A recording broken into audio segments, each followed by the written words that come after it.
Hi, this is Rachel Grunwald, Director of Programming at JW3, and I'm speaking to you from the beautiful Howard Hall, which unfortunately at the moment is empty. As you know, we had to close our doors on Monday evening, but we are very much open. As you know, JW3 is not a building. It's a beautiful building, but JW3 is a project with a vital mission and vision. And now more than ever, we want to bring stimulation, inspiration and comfort powered by Jewish values, learning and life into your homes. So we're working really hard on digital programming for the coming months. JW3 TV, as you will have seen. Meanwhile, we've uploaded some of the best of our archive content from the last 6.5 years, so please enjoy. This content's free, but as you can imagine, this is a difficult time for us financially, so if you can donate to keep us going, to keep cross-communal space where everybody is welcome in play and healthy for the future, please do so. Good afternoon, everyone. So I'm going to do a little bit of chairing of this evening's event, and we're going to begin with some readings, and Diana's going to begin reading from her book, Alive, Alive, Oh.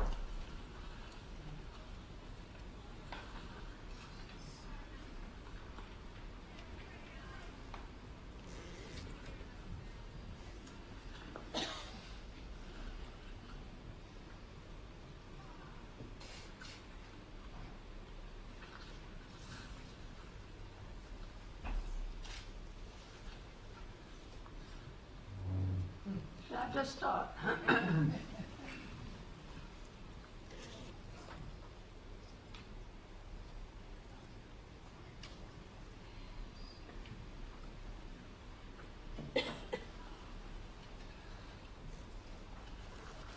It's a small chapter called Lessons. The things life teaches you are not always valuable. Many people learn not to trust, not to hope, not to give. But if you're lucky in your circumstances, have loving parents, are spared extreme poverty or early exposure to loss, violence or frustration, and if you're equipped with a reasonable amount of natural wit, the chances are that what it teaches will be useful.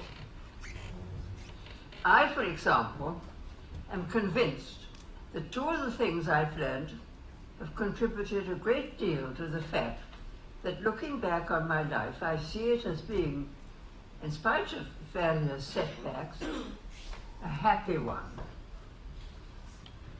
My two valuable lessons are: avoid romanticism and abhor possessiveness. Both of these can be dangerous and, in conjunction with sexuality, even lethal. The first has plunged innumerable couples into disappointing, sometimes disastrous marriages, and it's far from uncommon for the second to cause horrors, such as a man choosing to murder his wife rather than see her prefer the company of another man. And even well short of such an extreme result, it can and often does cause a great deal of distress and pain.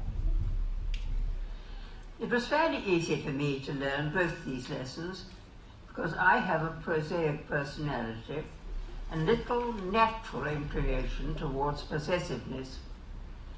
But it's far from easy for many people. Some even consider attitudes which I think poisonous to be necessary or beautiful, and it would be naive to imagine that argument can change their minds. Probably the best one can hope for is that romanticism and possessiveness should be less often taught by what the young read, sing, and see on screens. This is not the place to go into detailed autobiography, plenty of which I've done elsewhere.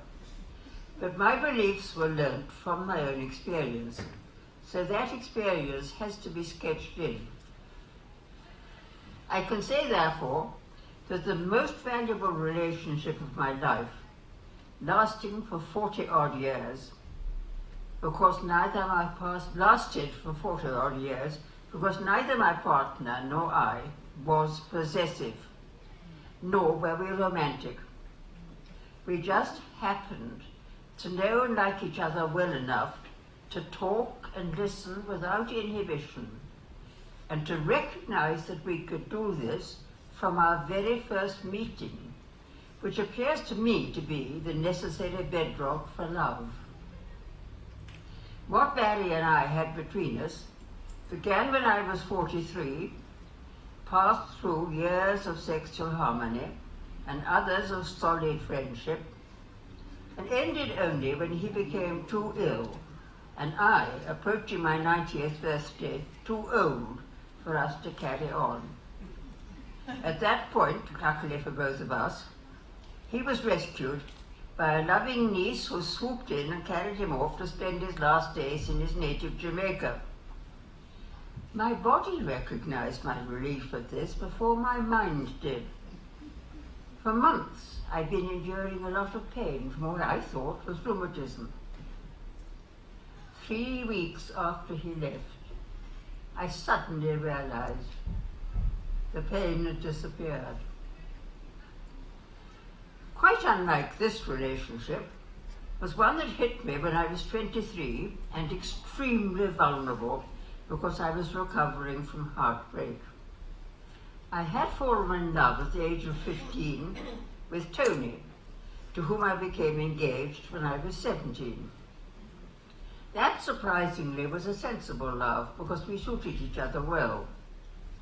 The snag was that he was a person who lived in the moment with unusual intensity, which made him wonderful to be with, but dangerous to be apart from.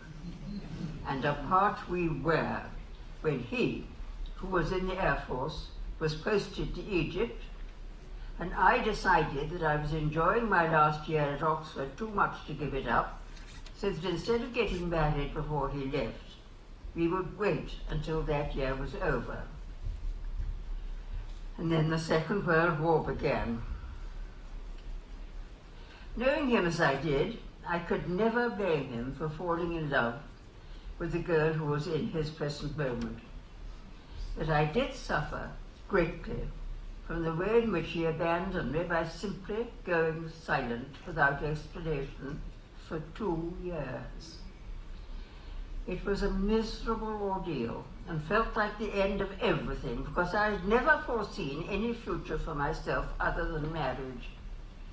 It seemed as though I had lost my life as well as my love. After leaving university, I was living at home in Norfolk with my mother. My father was away in the army. I was doing my best to lead a normal existence, but it was difficult because none of the men I met had any quality apart from not being Tony. I had a strong feeling of being dead. Our house was on the estate of my maternal grandparents, just across the park from their much larger house, which had been taken over by the army for the duration of the war and now sheltered a shifting population of soldiers being trained for active service. We felt, as everyone did, that we must be hospitable to the officers in charge of those soldiers, dumped as the poor fellows were far from their homes and families, to live in considerable discomfort with people not necessarily of their choice, prior to being sent off to God knew where and the possibility of death. So my mother and I did what we felt to be our duty and invited the major in charge to come across the park and have supper with us.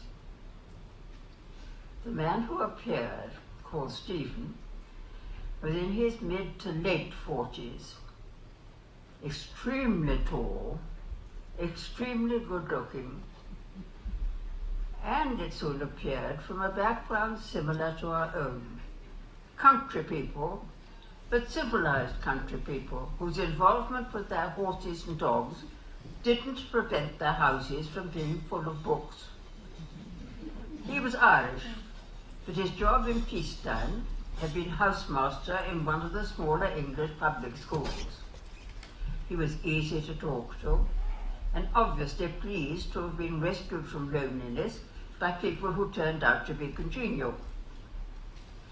I suppose about half an hour passed before I realized that perhaps this was a man who was not Tony. We were due to go a day or two later to a small dance being given by a friend of ours who lived 12 miles away, and I was pleased when my mother asked him if he would like to come with us. Yes, he would. And I, who had been feeling pretty tepid about that dance, began to look forward to it. We spent a lot of that evening dancing together, and by the end of it, his not being Tony was completely replaced by his being Stephen. And oh God, how wonderful, I wasn't feeling dead anymore. My mother was driving that evening, and a friend of hers had come with us, so it was natural that on the homeward journey, Stephen and I should sit in the back of the car. At once his presence beside me became electric, and I could feel my hand, which was resting on the seat between us, beginning to hum with invitation. I was careful not to make any provocative movement, but that very care seemed to increase the intensity of the humming, so that I was hardly surprised when his hand reached out to cover mine. Mine turned over so that we were palm to palm, and the shock of it was like that of two naked bodies meeting. After a couple of minutes, he withdrew his hand. Oh no! But it was only to slip his arm round me and draw me close. So there I was, talking lightly to the two women in the front seats as though nothing was happening, while this secret rapture was melting my bones. There wasn't a shadow of doubt from that moment on that we wouldn't soon be making love. I suppose Stephen must have been thinking, probably with amusement, something on the lines of, well, I never, this apparently respectable girl isn't half ready for it. But as the affair developed, he must have realized that I had fallen wildly, abjectly in love with him. There began to be a gentleness, even a tenderness in his behavior that suggested as much. He clearly wasn't a man accustomed to having affairs. To this day, I can remember every significant word he spoke to me. After our first lovemaking, oh my God, I'd forgotten I could feel like this. After he'd been back to Ireland for a week's leave, I thought of you all the time, even at the most unsuitable moments. During our last lovemaking, I don't suppose you'll believe this, but I do love you. I wished he hadn't made that last remark, because he was right. I didn't believe him, or rather I said to myself, when he says love, he doesn't mean what I am feeling. But I never dreamt of telling him what I was feeling. I never asked or told him anything, because I didn't feel I had the right to. If I asked, I would be intruding on forbidden territory. And if I told, I would be burdening him with unwelcome information. That was what I felt. I suppose it was because he was so much older than I was, and his being married made him, in my eyes, a different kind of person. Because I knew quite soon that he was married. I had to go to London for 2 days, and on one of those days my mother had spent an evening with him.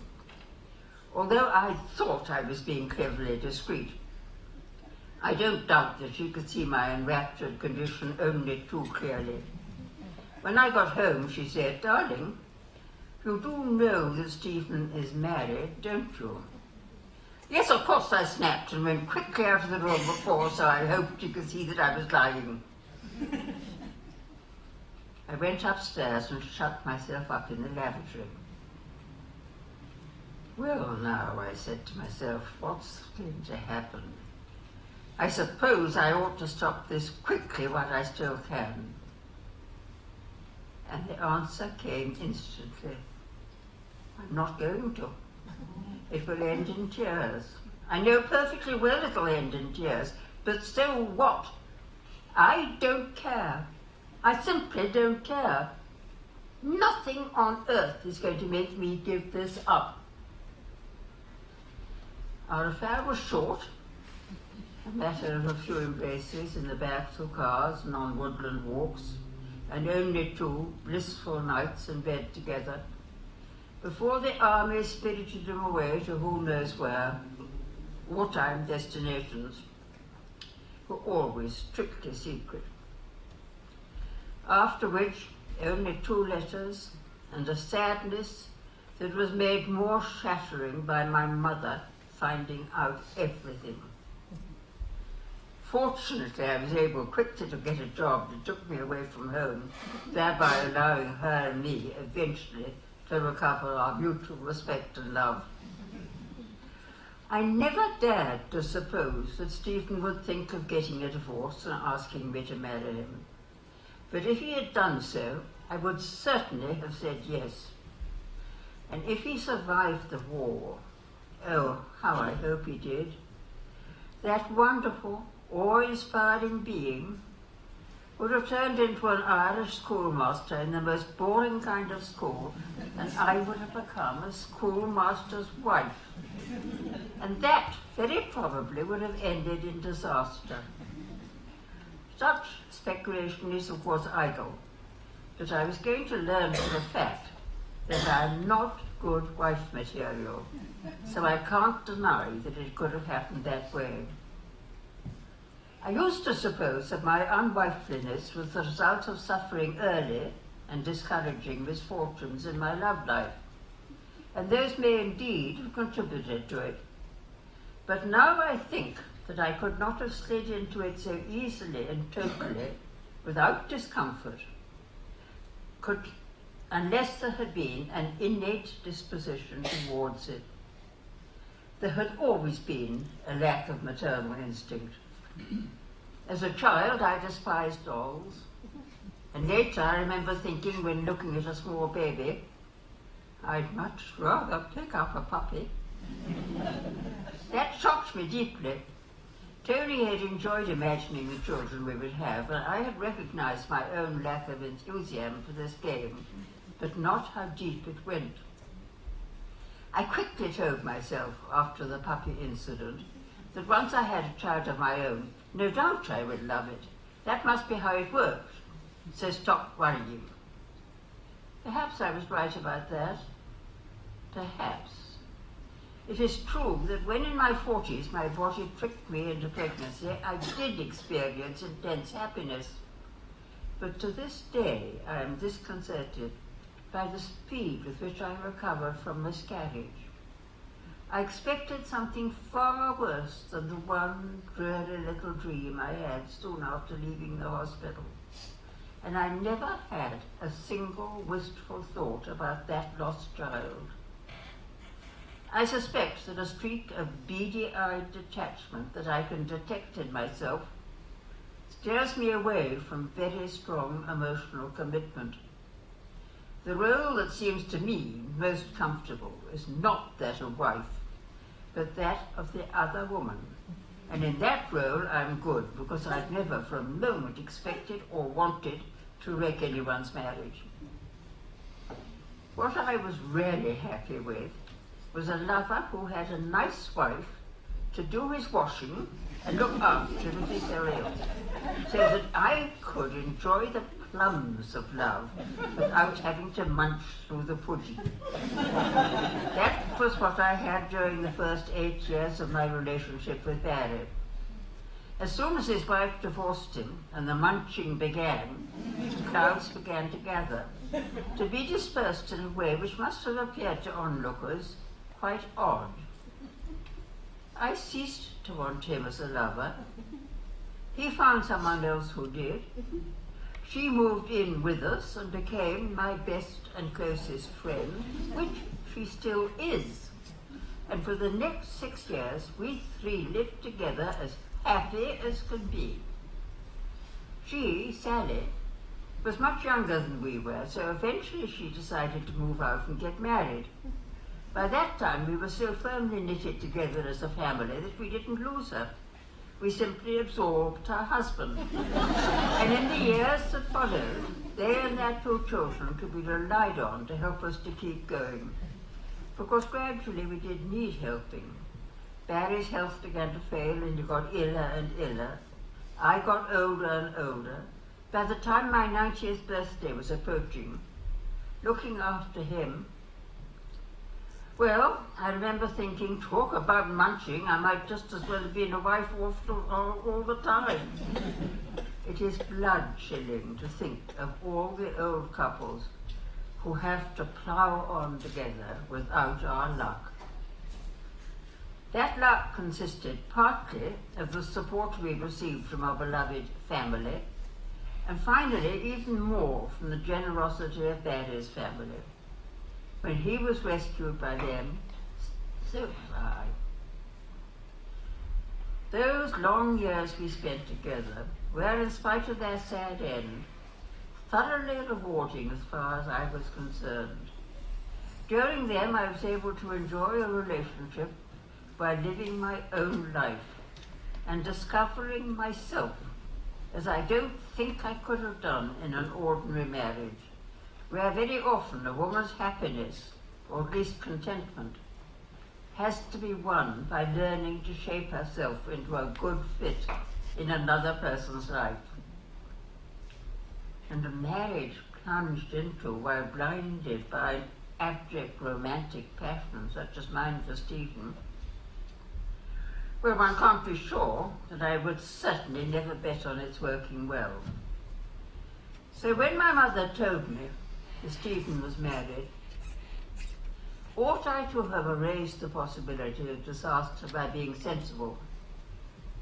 Am I sorry that I didn't do that? No, I'm not. Everything I say about how my life developed is true, but still, without the memory of that delicious passion, it would have been much the poorer. So much for the wisdom of old age.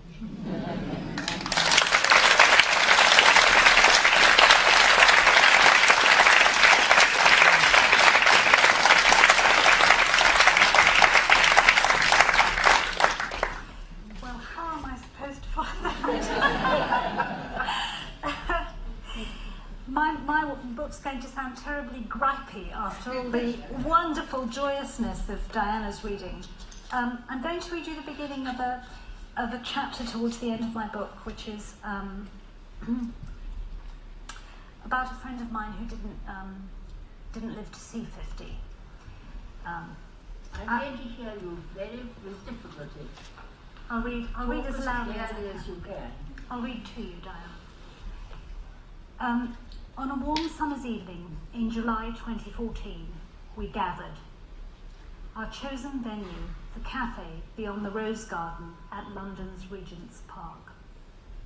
Swooping on an outdoor wooden table, we clustered round it proprietorially, pulling over extra chairs to make up our number. We need not have been so precipitous. At 7 p.m. on a weekday, the park was emptying. Abandoned deck chairs, stripy and cheerful, lay scattered among the lawns.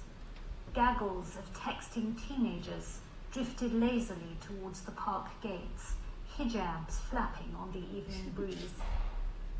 Mothers with 2 tired children, ice cream smears on their faces, were heading home amid fits of crying and non-cooperation. We had come to fill the spaces people left. Taking up occupancy on wonky folding chairs, we leaned into our comradely circle. We were 6 women in all, huddled around 50 like a statistical blip on a graph. and brought together by another woman who wasn't present. One of us had come with pink fizz, another with a good bottle of wine. One brought olives, another punnets of strawberries and cherries and fruit-flavoured macaroons.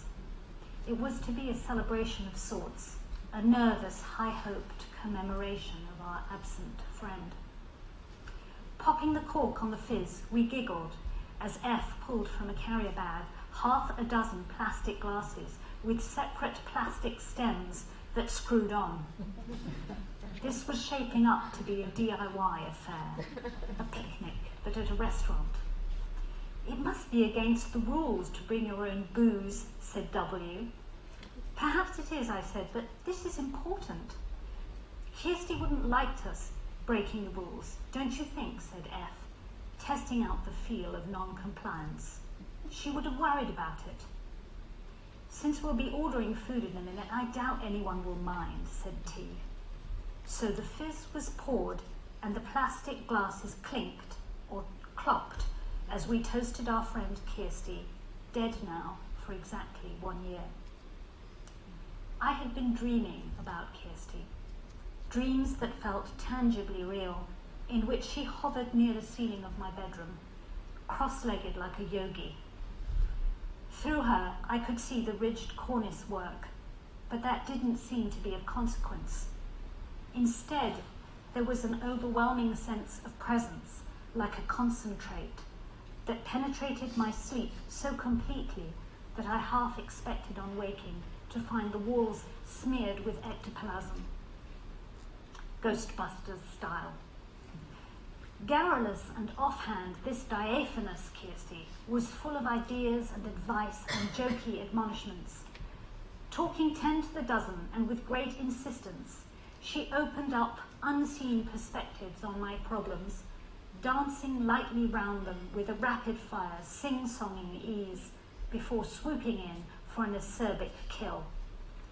This usually began as follows: I don't see why you can't just, or it's all very well him saying that, but. Uncharacteristically, I was a silent partner in these transactions, an empty vessel into which my late friend poured herself unstintingly, like a genie of the bottle. I told the cavalry, for that is what our group now called itself, about these dreams, their urgency, their frequency.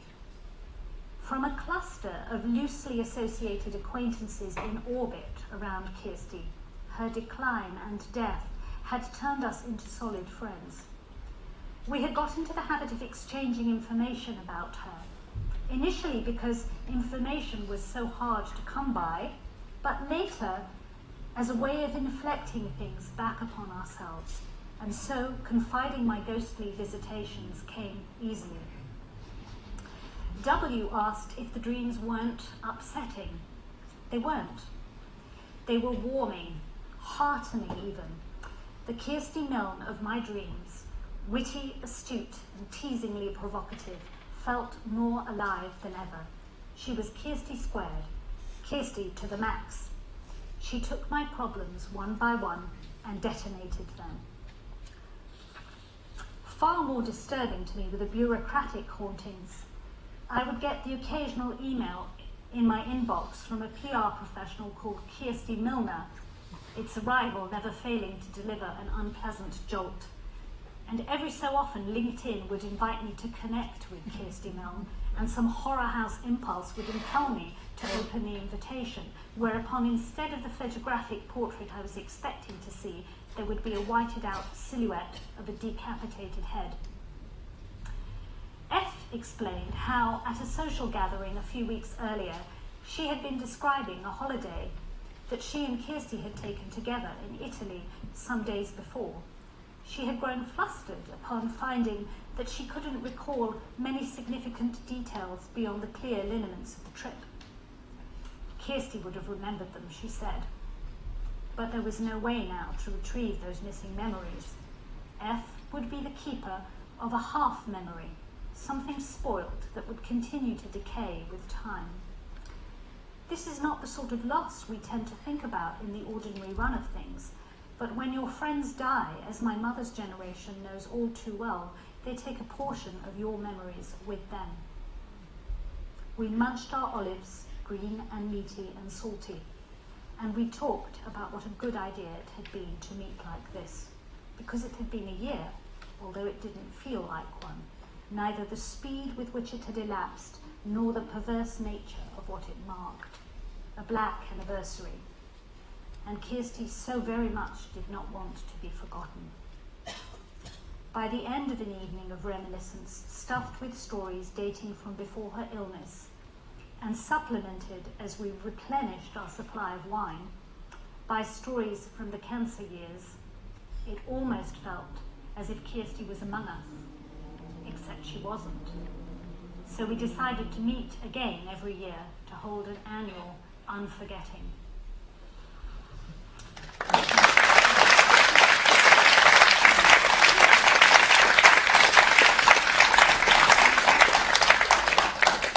If I may, I just wanted to read something very short indeed, which is a very different tone, which was about the moment that I felt middle age arrive, and it arrived with an unexpected fall.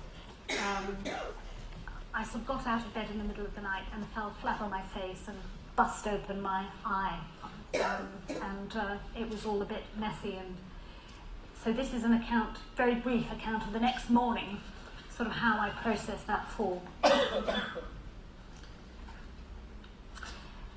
Over breakfast, my daughter surveyed me from across the table with barely veiled fascination. How was it possible that an eyelid could balloon so much without bursting? Did it hurt very much? I told her I'd had a simple accident. It could happen to anyone. She narrowed her gaze and threw me a slantwise look. In some corner of her mind, she was clearly calculating that if I really was that fallible, so clumsily, easily, and arbitrarily felled, then how could I continue to be her rock, the thing that stood like a seawall between her and the dangerous churn of the world? As we sat there together, my daughter appraising me in new and unexpected ways, I felt myself slide from an unchallenged place in her estimation where I had previously enjoyed the firmest of footings. As if literally falling were not humiliation enough, I had to endure a symbolic takedown. Not wanting to think too hard about this, I dismissed the fall as a simple case of somnambulism and got on with things. Looking back, I believe that it registered much deeper, leaving me feeling that the open pathways of my nervous system, busy translating conscious intent into motor action, had been ambushed by rogue forces. On this reading, my fall fit with a view of the world that I have never consciously subscribed to, that pictures higher beings or godly powers meddling in human lives, and that casts poor mortals as players or marionettes, beholden to the whims of unseen string pullers, or as flimsy vessels they might set adrift on choppy seas. The more I thought about my fall, the more portent-like it seemed. It was an object lesson, a warning, a sign. Like some bizarre prefiguring of my future life, it seemed to contain within it the seed of every other fall I would henceforth suffer.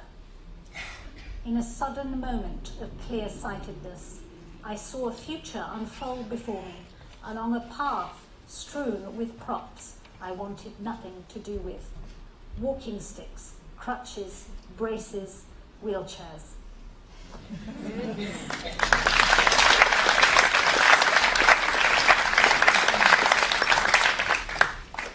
Well, your book is a struggle to face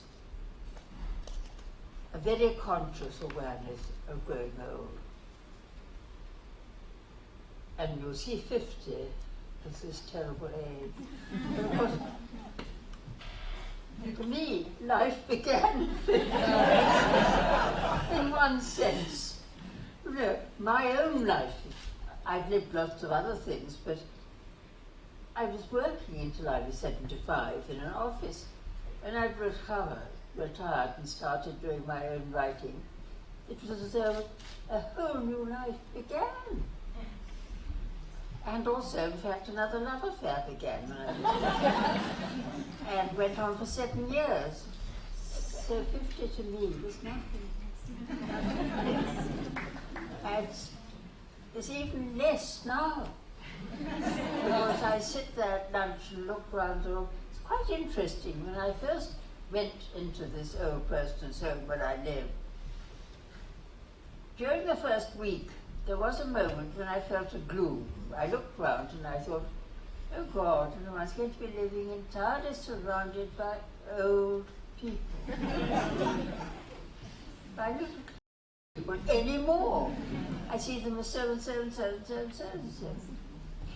Perhaps we write for the people who are younger than us. Perhaps that's all we can do. But I think what it is, we come in fact from separate ages. Because I date back before the time when people were so, nowadays I gather that having your face trimmed or operated on is quite common. But it was an unheard of thing when I was just heard of when I was young and despised terribly and considered a nonsense that mad people in America do. Actually, I've gone on considering it that always, you see. And it gives me a great shock of surprise if I read in a magazine advertisements for people, as a matter of course, might want to go and have their noses changed or their faces lifted or whatever. But I belong from another age where it didn't happen. We weren't so frightened of old age. Yes. And well, the kind of surgeries that you speak of as well, I think have changed the goalposts for my generation in this.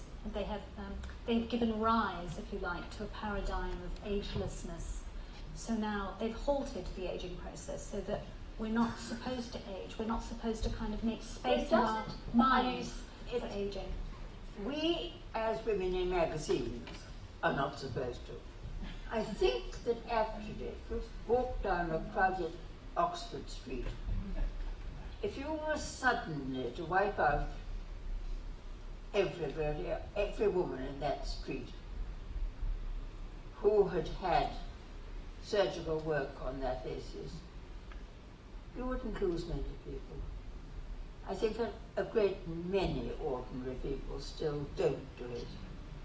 Possibly, although I think if you include breasts, you might see quite a few more people disappear. I think you include breasts, you do include it. The one person who I know personally who did have a big operation, but it wasn't for beauty or youth. She had enormously heavy big breasts, and she was an active, horsey woman who liked writing, and it was making her very uncomfortable. And she did it just because to get rid of these burdens. And I could see, I disapprove rather, but I could see why she did it.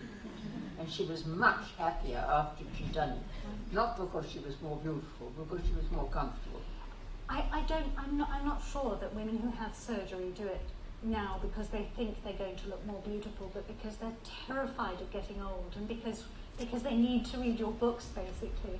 They all want to read your books, because you come around, you worked your way around much more bravely. You worked your way around to not being terrified, although you were to begin with, whereas I never was. You were never terrified? Because I was luckier. I was born at a different, easier age. But I was looking at the end of your book, and after all, you've got that, or you also have accepted. Well, I was very interested in one of the lines that came into your reading of that chapter on lessons, where you said your body knew before your mind did. And I kind of think that aging is very much like that. Why fight it? Your body is trying to speak to you in its own language about getting older. Yes, but your body Bob does know things, and that what it knows is often quite nice, helpful things, good things. And of course, the whole thing about getting old is partly the whole thing of it being frightened of dying. And I do think that I was extremely lucky in that sometime in my very early teens, I didn't read it myself, but someone obviously read it to me or told me, saying, everybody ought to think about death every day for a short time, and then they'll stop being frightened of it. Because they see how ordinary it is, that it's a natural thing. And I thought, what a sensible idea.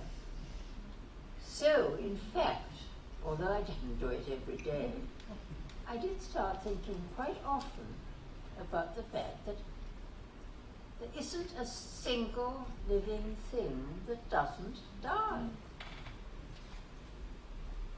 Even not living things, even rocks and mountains wear away. Mm-hmm. I mean, it is life. It is a part of life. And once you've got it into your head that death is a part of life, I'm not talking about untimely death. Untimely death is always horrible and frightening and wrong. I'm not talking about murder and killing in the wars, but living more or less a full life and then dying. Which is actually nothing unnatural about it. It is very, very ordinary. Diana, you write about your brother who found it very difficult. My brother was cross. He wasn't frightened of it. He was cross because he was having a very nice life, and he would have liked it to have gone on longer. But he did say himself, shortly before he died, he said to me, nobody after the age of 80 has any right to complain about dying. And he's dead right. That lovely man who I quote at the very end of the piece I wrote about death, I was part of a program which was organized by the photographer Rankin, who bravely admitted to being very frightened of death. And so he wanted to face this fright. And he thought he would organize a program about dying and people's attitudes towards death. And I was part of it. Everyone talked. Actually, it was a very good program. I hope it made him happier. I don't know whether it did, but I very much hope it did. But there was a man at the end of it. I think he was one of the very ancient Rolling Stones.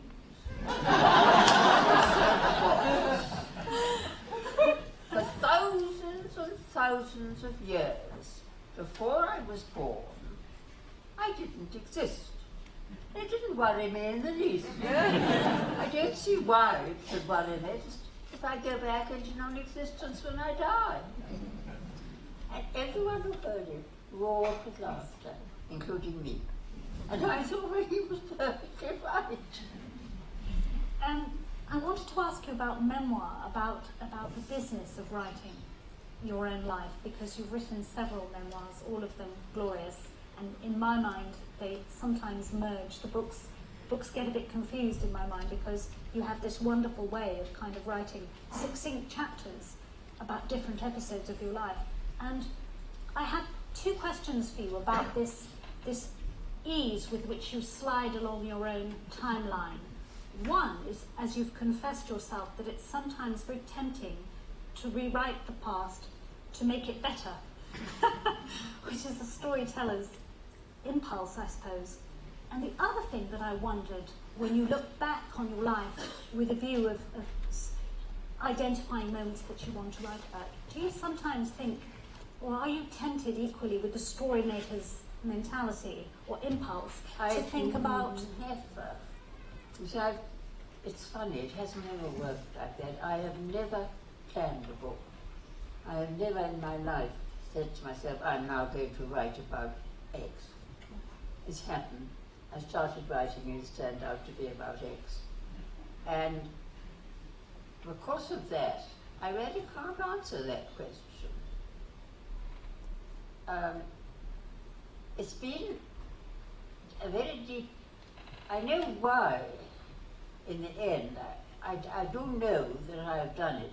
But I only discovered after I had done it that it started as a cure for being uncertain or unhappy in the past. I mean, it was very, very curative. I would say to anybody who had a bad experience, in the end, write about it. But if you write about it, you've got to write about it as it really was. If you possibly can, you must not cheat. You must try and get to the bottom of it.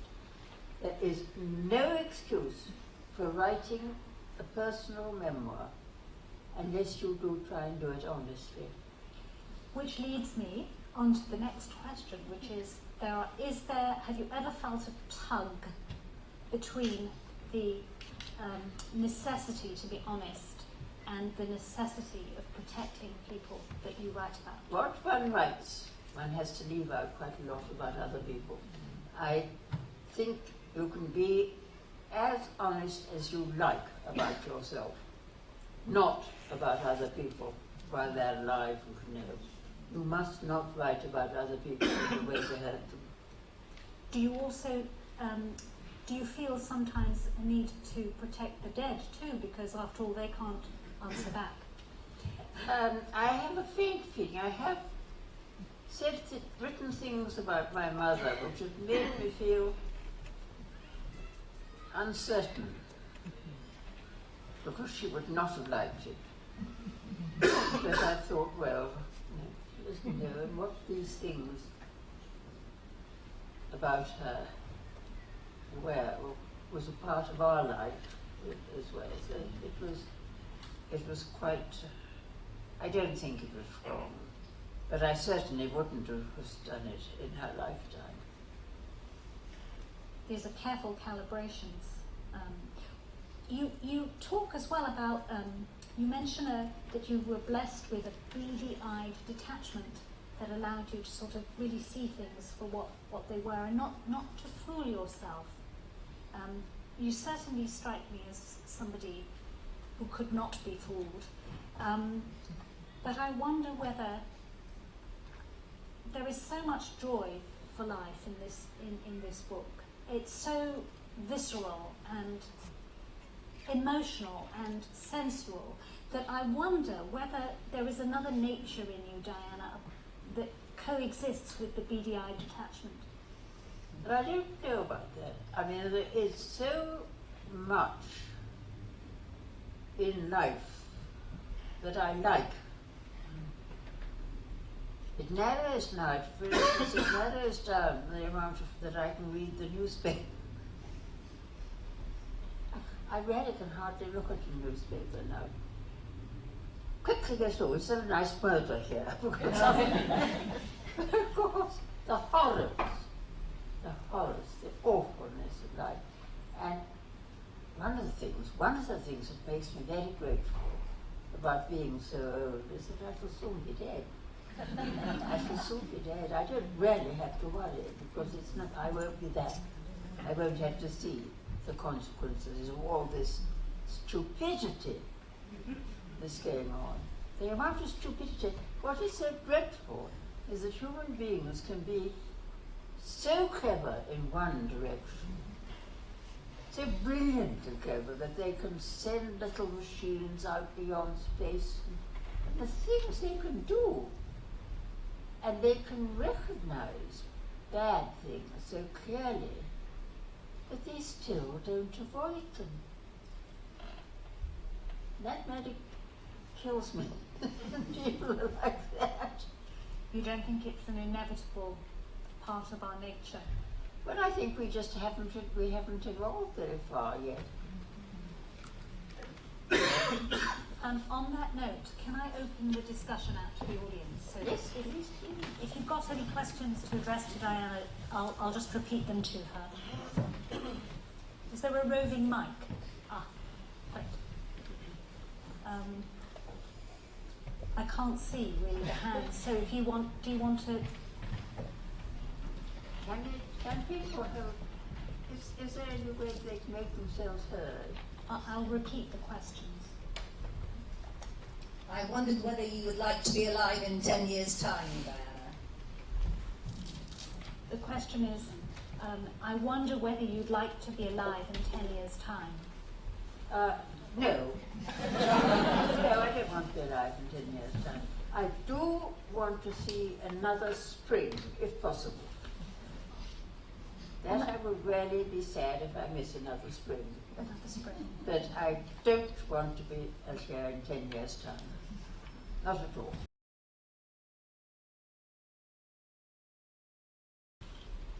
One of our, we've got a lot of centenarians in our place, and the one who died not long ago, Hetty Bowers, she died when she was 108, I think. And she had been saying for some time, you know, I've had enough. I mean, really, I'm getting fed up. I do wish that I could one day just not wake up. Which is more or less what happened to her. But she remained absolutely with all her wits about her. And all her energy. Hetty could walk around the garden without using a walking stick. I would have murdered her. And she was wonderful, wonderful. But she said, you don't really want to go much after 100. It's pointless. There aren't many people who can offer that good advice. But you know, there are going to be so many of us soon. True, true. Can we take another question? There's somebody in the front. Thank you. It's really wonderful to hear you read. You, in your reading, you warned very early on about the dangers of romanticism, and I just wondered if you could say a bit more so I could make sure I didn't fall into that trap. Could you say a little bit more about the dangers of romanticism? Because she doesn't want to fall into that trap. Well, I mean, the dangers are simply getting carried away into unreasonable sensations which you translate in your mind as being love, and it's really just feeling sexy is really what's happening, and you romanticize it, you turn it into something big and special. Better to sit back and look at it clearly and think, well, wait a minute, what is this? There we go.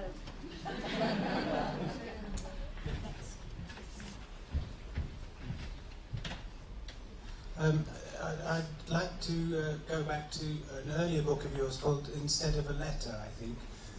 You were talking in there about your time as an adolescent, a young girl who'd come across Mary Stopes' literature, burgeoning with sexuality and this growing sexual awareness. And you talked in there about what saved you was being in love, falling in love. I wonder whether that has significance to what you just said about romanticism. Okay, so this is a question that's sort of linked to the previous one.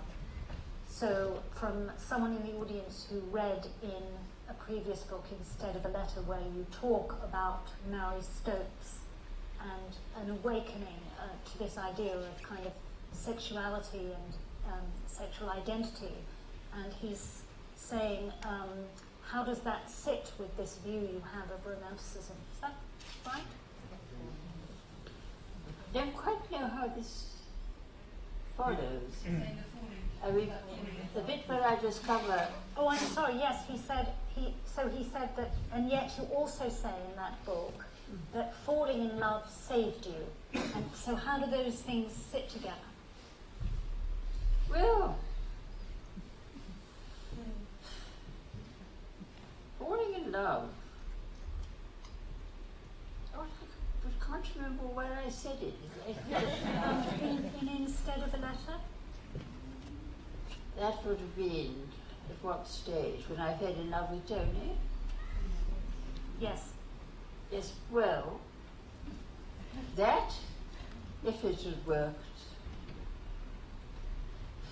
it would have saved me. Well, it would have completely changed my life, of course. I don't know, I was very young. I was put up with a hell of a lot from him. Now I look back, and I think I put up with too much from him. I knew what he was often get up for, all kinds of things that I didn't really approve of, but he got away with it. I don't think I should have let him do that, but I was, of course I was only in my teens, and I was romantically in love with him, but I also loved him because he was very interesting and very, very enlivening person to be with.